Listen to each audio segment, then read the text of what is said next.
नमस्कार बच्चों, बस की यात्रा इस पाठ में फिर से एक बार आपका स्वागत है। आज हम मंजरी इस पाठ्य पुस्तक से पाठ नंबर 21 पढ़ने जा रहे हैं, जिसका शीर्षक है बस की यात्रा। बस की यात्रा इस पाठ का यह सेशन नंबर 2 है।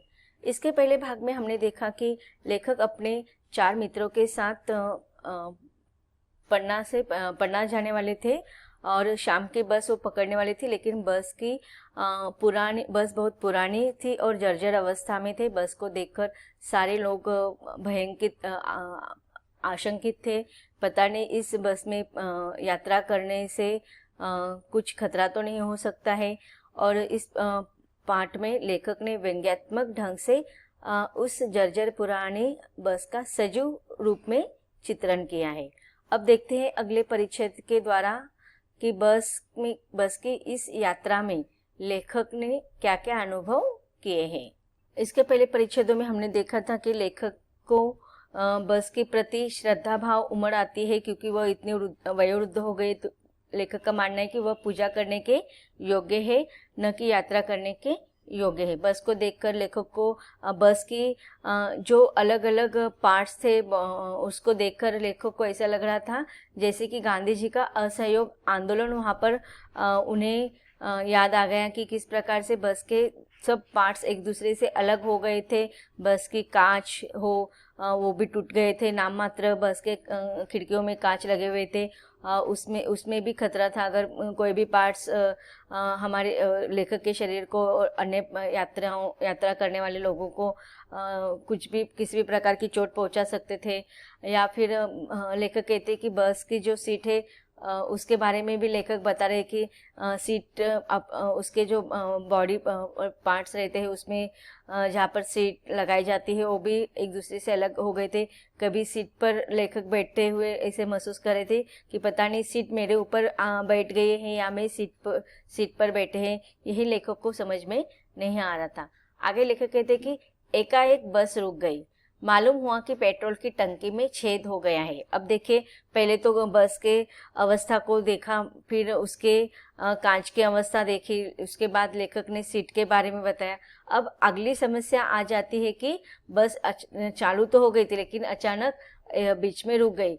तो क्या हुआ था कि पेट्रोल की टंकी में छेद हो गया था और इसी कारण पेट्रोल की टंकी में से पेट्रोल निकल जा रहा था। तो ड्राइवर ने क्या आइडिया लगाई है, ड्राइवर ने बाल्टी में पेट्रोल निकालकर उसे बगल में रखा और नली डालकर इंजन में भेजने लगा। अब ड्राइवर ने क्या कल्पना की कि पेट्रोल की टंकी में जो छेद था ना, वहां पर ड्राइवर ने सारा पेट्रोल एक बाल्टी में निकाल दिया और उस बाल्टी में नली डालकर एक नली का एक हिस्सा या एक भाग उस बाल्टी में डाल दिया जिसमें पेट्रोल निकाला था और दूसरा हिस्सा इंजन में डाल दिया। तो बाल्टी में से पेट्रोल इस प्रकार से बस के इंजन में भेजा गया। अब मैं उम्मीद कर रहा था कि थोड़ी देर बाद बस कंपनी के हिस्सेदार इंजन को निकालकर गोद में रख लेंगे उसे नली से पेट्रोल पिलाएंगे, जैसे माँ बच्चे के मुंह में दूध की शीशी लगाती है। अब देखिए, यहाँ पर लेखक कह रहे हैं कि जिस कंपनी की यह बस थी उस कंपनी के एक हिस्सेदार भी उस बस से यात्रा कर रहे थे और वह देखते हम मनुष्य का स्वभाव होता है कि जितनी भी चीज़ें पुरानी हो जाते ना, उतना उस चीज़ों से उनसे लगाव हो जाता है। अब बस की इतनी दुर्दम दयनीय अवस्था देखकर वो कंपनी वाला जो हिस्सेदार था उसकी तरह थोड़ा व्यंग्य करते हुए लेखक कह रहे हैं कि अब उस टंकी का जो पेट्रोल की टंकी को छेद होने के कारण ड्राइवर ने तो क्या कर दिया, वो पेट्रोल एक बाल्टी में निकाल दिया। अब वो हिस्सेदार क्या करेगा, जो पार्टनर था बस के, वो क्या करेगा, इंजन को निकालकर गोद में लेगा और फिर नली से पेट्रोल पिलाएगा। अब यहाँ पर एक माँ जिस प्रकार से दूध के बोतल से बच्चों को दूध पिलाती है, उसी का यहाँ पर लेखक ने कल्पना की है और व्यंग्य किया है। आगे लेखक कहते कि बस की रफ्तार अब 15-20 मील हो गई थी। मुझे उसके किसी हिस्से पर भरोसा नहीं था। ब्रेक फेल हो सकता है, स्टीयरिंग टूट सकता है। अब देखिए, लेखक जब से यात्रा करना शुरुआत की थी, लेखक ने और उनके दोस्त ने, किसी न किसी प्रकार से कोई ना कोई समस्या, दुर्घटना उस बस के पार्ट को लेकर हो रहा था। अब लेखक को किसी भी बस के हिस्से पर, पार्ट पर भरोसा नहीं था। लेखक कहते कि कभी पता नहीं ब्रेक फेल हो सकता है, कभी बस की जो ड्राइवर चलाता है वो स्टीयरिंग भी टूट सकती है। और इसी कारण लेखक का मन भयभीत हो गया था, डर से आतंकित हो गया था, आशंकित हो गया था। अब लेखक कहते हैं कि बस हम जब यात्रा करते हैं तो बस खिड़की में से बाहर देखते हैं और प्रकृति के सारे जो नज़ारे होते हैं उनका आनंद लेते हैं। लेकिन यहाँ पर लेखक कहते हैं कि प्रकृति के दृश्य बहुत लुभावने थे। दोनों तरफ हरे भरे पेड़ थे जिन पर पक्षी बैठे थे। मैं हर एक पेड़ को अपना दुश्मन समझ रहा था। जो भी पेड़ आता, डर लगता कि इससे बस टकराएगी। वह निकल जाता तो दूसरे पेड़ का इंतजार करता। अब देखिए, लेखक और उस बस में जितने भी यात्री थे ना, वह अपनी जान मुट्ठी में लेकर बैठे थे। बहुत डर गए थे, घबरा रहे थे और प्रकृति के दृश्य का आनंद लेने के बजाय वो लोग घबरा रहे थे कि पता नहीं, जितने भी पेड़ आ रहे थे बहुत ही सुंदर थे, हरे भरे पेड़ थे, उन वृक्षों पर पक्षी भी बैठे हुए थे। लेकिन अब लेखक को वो सारे पेड़ अपने दुश्मन लग रहे थे। क्यों ऐसा लग रहा था? क्योंकि लेखक के मन में डर था कि पता नहीं बस की अवस्था इतनी दयनीय कि पता चले कि कभी भी दुर्घटना हो सकती है, बस किसी भी पेड़ पर जाकर टकरा सकती है। और इस प्रकार एक पेड़ जब आता था वो चला जाता तो फिर दूसरे पेड़ का आने का इंतजार लेखक करते थे। और इसके साथ साथ लेखक को डर लगा रहता था कि झील दिखती तो वो सोचता कि इसमें बस तो गोता लगा जाएगी। तो इस प्रकार लेखक और उनके अन्य जो साथी थे जो बस में यात्रा करे थे, वो बहुत ही अत्यंतिक भयभीत हो गए थे कि उनको लगता था कि बस की कभी किसी पेड़ से जाकर टक्कर ले सकती है, दुर्घटना हो सकती है, या किसी झील अगर दिखाई देता तो उससे भी लोगों को डर लगने लगा था कि शायद बस किसी झील में ना गिर जाए। एकाएक फिर बस रुकी। ड्राइवर ने तरह तरह की तरकीबें की पर वह चली नहीं। सविनय अवज्ञा आंदोलन शुरू हो गया था। कंपनी के हिस्सेदार कह रहे थे, बस तो फर्स्ट क्लास है जी, यह तो इत्तेफाक की बात है। अब देखिए, मानना पड़ेगा इस कंपनी के हिस्सेदार को। अब वह बस कितनी भी पुरानी हो गई थी, कितनी भी उसके हर एक पार्ट खराब हो गया था, फिर भी वह अपने बस को फर्स्ट क्लास कह रहा है। सच में यहाँ पर इस कंपनी का जो हिस्सेदार था, हमें दिखाई दे रहा है कि यहाँ पर वो धन कमाने के चक्कर में ऐसी पुरानी और जर्जर बस का वह इतना उपयोग करना चाहता था कि जितना हो सके वह बस का उपयोग करे और जितना हो सके वह उसे और भी पैसा कमा सके। तो वह अपने बस को और भी ज़्यादा फर्स्ट क्लास मान रहा था और वो कह रहा था कि ये तो इत्तेफाक हो गई कि इसका मतलब कुछ ना कुछ पार्ट खराब हो रहा है और दुर्घटना हो रही है। शीन चांदनी में वृक्षों की छाया के नीचे वह बस बड़ी दयनीय लग रहे थे। अब देखिए, लेखक कहते कि 4 बजे उन्होंने यात्रा शुरू की थी, अब रात हो चुकी है और चांदनी वृक्षों की छाया में वह बस जो खराब हो चुकी थी वह बहुत ही अत्यंत दयनीय अवस्था में लग रही थी, जैसे कोई वृद्धा थक कर बैठ गई हो। हमें ग्लानि हो रही थी कि बेचारी पर लदकर हम चले आ रहे। अगर इसका प्राणांत हो गया तो इस बियाबान में हमें इसकी अंत्येष्टि करनी पड़ेगी। अब देखिए, लेखक उस पुरानी और जर्जर दयनीय अवस्था में बस में बैठकर क्यों आए, इस बात का मन ही मन में वो अफसोस कर रहे थे। उन्हें लग रहा था कि हमने बहुत बड़ी गलती कर ली है कि इस ऐसे अवस्था वाले बस में हमें आना ही नहीं चाहिए था। और अगर पता नहीं ऐसे निर्जन स्थान पर, बियाबान का अर्थ होता है कि निर्जन, ऐसे निर्जन स्थान पर अगर बस खराब हो जाएगी तो उसका अंतिम विधि उनको वहीं पर करना पड़ेगा। अगले परिच्छेद में लेखक कहते हैं कि हिस्सेदार साहब ने इंजन खोला और कुछ सुधारा, बस आगे चली। उसकी चाल और कम हो गई थी। अब देखिए, ड्राइवर ने बहुत प्रयास किए, फिर जो बस कंपनी का जो हिस्सेदार था, जो पार्टनर था, उसने इंजन खोला, कुछ उसमें जो समस्या थी उसको देखी, तो उसके उस प्रयास से क्या हो गया, बस तो चलने लगी, लेकिन उसका जो स्पीड था वह पहले से बहुत कम हो गई। धीरे धीरे वृद्धा की आंखों की ज्योति जाने लगी, अर्थात बस के आगे जो लाइट्स होते हैं वो लाइट भी अब बिना काम का, मतलब जो कम रोशनी दे रही थी, उसकी ज्योति भी धीरे धीरे रुद्धा की आंखें भी ज्योति जाने लगी। अर्थात उस पुराने जर्जर बस की जो लाइट थी उसे यहाँ पर लेखक ने रुद्धा की आंखें कही है, जो लाइट कम हो रही थी। चांदनी में रास्ता टटोलकर वह रेंग रही थी। अब जो ड्राइवर था, चांदनी के जो उजाला होता है उसमें वह रास्ता ढूंढकर बस को आगे ले जा रहा था। आगे या पीछे से कोई गाड़ी आती दिखती तो वह एकदम किनारे खड़े हो जाती और कहती, निकल जाओ बेटी, अपनी तो वह उम्र ही नहीं रही। अब देखिए यहाँ पर लेखक ने सच में बस का सजीव ता के साथ वर्णन किया है, मनुष्य के साथ मानवीकरण किया है। हम भी देखते हैं कि जो बूढ़े बुजुर्ग होते हैं, जो नौजवान होते हैं, उनमें कैसा फ़र्क होता है कि नौजवान हमेशा आगे दौड़ने की कोशिश करते रहते हैं, भागने की कोशिश करते रहते हैं, लेकिन जो वृद्ध लोग होते हैं वो बीच बीच में रुक रुक कर अपने अलग धीमी गति से चलने के प्रयास करते हैं। तो इसी प्रकार से यहाँ पर लेखक कहते हैं कि ये जो बस थी वह बूढ़ी हो चुकी थी, वृद्धावस्था में थी, इसीलिए और बहुत ही उसके हर पार्ट्स खराब हो गए थे। अब तो हेडलाइट जो होती है आगे की और पीछे की, तो उसमें से सामने वाली जो लाइट्स थी वह भी खराब हो गई थी। ड्राइवर क्या कर रहा था, चांदनी रात में जो प्रकाश होता है उसके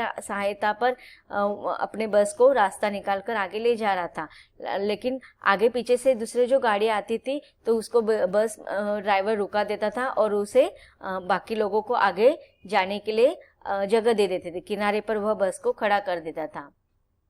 एक पुलिया के ऊपर पहुंची थे कि एक टायर फिर से फिस करके बैठ गया, बहुत जोर से हिलकर थम गई।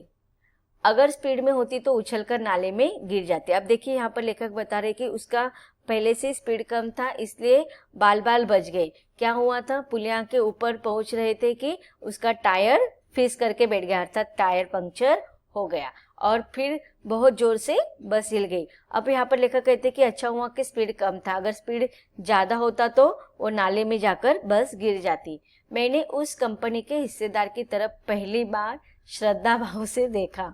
वह टायरों की हालत जानते हैं, फिर भी जान हथेली पर लेकर इसी बस से सफर कर रहे हैं। उत्सर्ग की ऐसी भावना दुर्लभ है। अब देखिए यहाँ पर लेखक ने सच में बहुत ही अच्छे तरीके से व्यंग्य यहाँ पर किया है कि लेखक कहते हैं कि उस कंपनी के हिस्सेदार जो था, जो पार्टनर था, उसे बस की अवस्था पता थी, टायर की अवस्था भी पहले से ही पता थी, टायर पहले से ही बहुत कमजोर हो गया था, फिर भी उसने उस टायर को बदलवाया नहीं था। उसी अवस्था में उसने बस को लेकर आया था, अर्थात उसे अपनी जान की परवाह नहीं थी। अपनी अगर दुर्घटना हो जाती थी उसकी भी जान जा सकती थी ना, तो अपनी जान हथेली पर लेकर वह बस में सफर कर रहा था। तो लेखक यहाँ पर कहता है कि उत्सर्ग की ऐसी भावना दुर्लभ है। देखिए यहाँ पर लेखक ने धन के प्रति उस पार्टनर की जो लोलुपता है उस पर करारा व्यंग किया है कि धन कमाने के चक्कर में वह बस के हर पार्ट खराब होने के बावजूद भी सिर्फ केवल और केवल धन कमाने के इस चक्कर में वह अपने जान को भी जोखिम में डाल रहा था, लेकिन अपने जान के साथ साथ वो अन्य यात्रियों की जान भी जोखिम में डाल रहा था। अब अन्य यात्रियों की जान की तो जाने दीजिए, लेकिन उसे खुद की जान की भी परवाह नहीं है। उसे भले ही जान चली जाए, लेकिन अपने बस के लिए जो खर्चा होगा या बस के लिए जो पैसे लगेंगे उससे वो धन कमाना चाहता है या उसे कम खर्चे में ज़्यादा से ज़्यादा प्रॉफिट वो चाहता है। इसीलिए यहाँ पर लेखक कहते हैं कि जान हथेली पर लेकर इस बस में वो सफ़र कर रहे थे और उत्सर्ग की ऐसी भावना दुर्लभ है कि भले ही उसकी जान चली जाए, लेकिन वह बस के टायर हो या किसी भी पार्ट को सुधारना नहीं चाहता है, या फिर बस से उसे जितने भी हो सके पैसे कमाने हैं, भले ही उस पैसे कमाए, लेकिन उसके लिए उसे अपनी जान जोखिम में डालने को तैयार था। सोचा इस आदमी के साहस और बलिदान भावना का सही उपयोग नहीं हो रहा है, इसे तो किसी क्रांतिकारी आंदोलन का नेता होना चाहिए। अगर बस नाले में गिर पड़ती और हम सब मर जाते तो देवता बाहे पसारे उसका इंतजार करते, कहते वह महान आदमी आ रहा है जिसने एक टायर के लिए प्राण दिए, मर गया पर टायर नहीं बदला। तो देखिए यहाँ पर उसने धन के लोलुपता में अपने जान से भी ज्यादा उसने टायर को महत्व दिया है, बस को, जर्जर और पुराने बस को महत्व दिया है। भले ही उसकी जान चली जाए लेकिन टायर के लिए वह पैसे खर्च नहीं करेगा। तो यहाँ पर लेखक कहते हैं कि उसके अंदर जो साहस की और जो बलिदान की भावना है ना, वह क्रांतिकारी आंदोलन के लिए उसने उपयोग करना चाहिए था। अब आगे लेखक कहते हैं कि दूसरा घिसा टायर लगाकर बस फिर चली। अब देखिए, दूसरा टायर बदली करवा दिया, लेकिन वो भी कैसा था, घिसा हुआ था, वो भी कोई नया टायर नहीं था, वही पुराने जो टायर होते उसको दुरुस्त करके फिर से यूज करते हैं, ऐसा ही वह टायर था। अब हमने वक्त पर पन्ना पहुंचने की उम्मीद छोड़ दी थी। अब लेखक सुबह जल्दी पहुंचना चाहते थे, जिससे कि लेखक के अन्य दोस्त को भी काम पर जाना था, लेकिन बस की यह अवस्था देखकर लेखक ने और उनके दोस्तों ने सुबह पन्ना पर अपने उचित समय पर पहुंचने की उम्मीद छोड़ दी थी।